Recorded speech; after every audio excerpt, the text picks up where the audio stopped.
Matthew Morris, MM Wood Studio. Today is Tuesday, and it's time for another weekly shop update.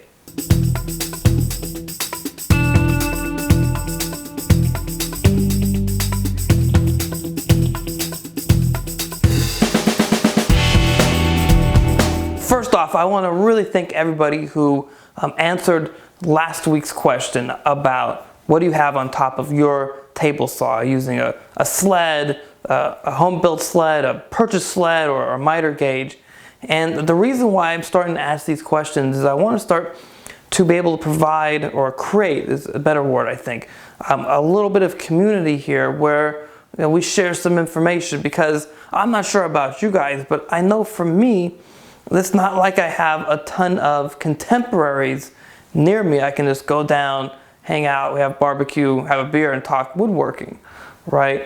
And so YouTube is one of these places where we can find our contemporaries. So I'm hoping that as I ask these questions, they'll start forming a dialogue within the video, and people can talk and chat about what they have or what they've tried, or ask a question about somebody else when they post what they're using. So with that in mind, my question of the week is this: how do you cut your tenons? Do you cut them on a table saw? Do you use a router jig? Do you use a tenoning jig?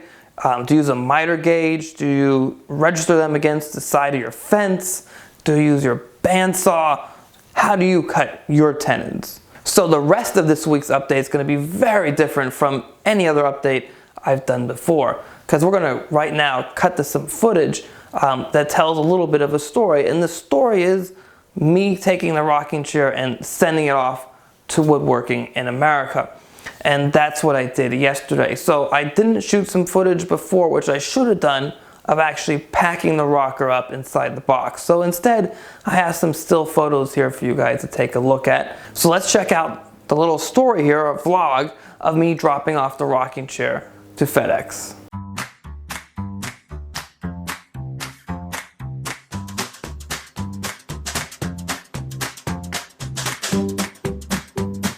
Alright, so we're going to take the truck over to FedEx today and drop off the rocking chair. So here is the truck, if you haven't seen it before. It's kind of large. It's a 16-foot long box, and we got tons of Elizabeth stuff in there right now, plus the box for my rocking chair.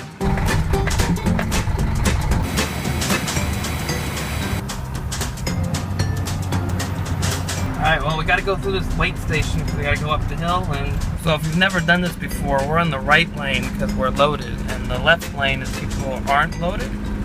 So we've got the rocker and the potting bench and a whole bunch of other stuff in here, plus some soil. So we're kind of full, but this guy's not. And then here's the inside of the station, all the cop cars. Alright, we're leaving now, but I forgot to film the weight, but we're 5,900 pounds.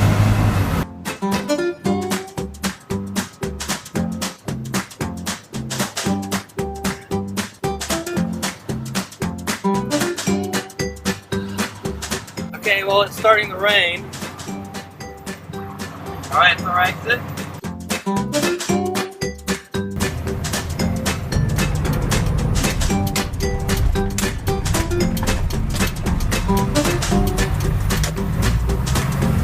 FedEx.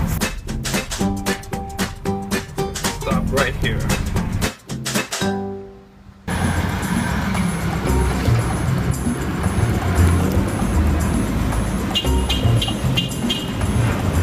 So the rocker's gone, and it's off. I haven't paid for it yet. I gotta do that tomorrow. I have to call in and give him my tracking number, but we got a quote.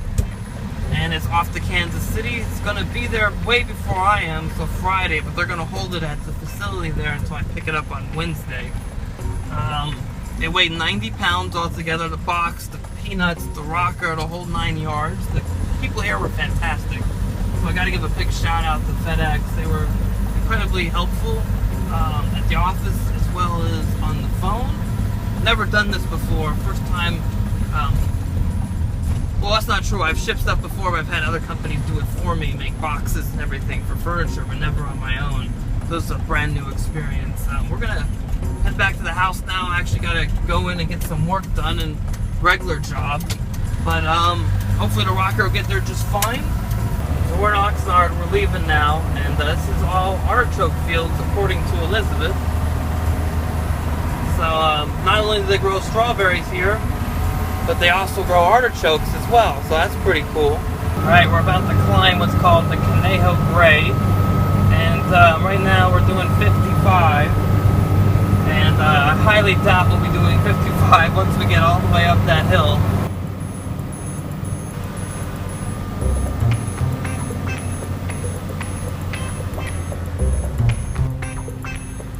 So the scale said we weighed 5,800 pounds. So we lost 100 pounds for the rocker, and then of course fuel, and now we're headed down the hill and back home.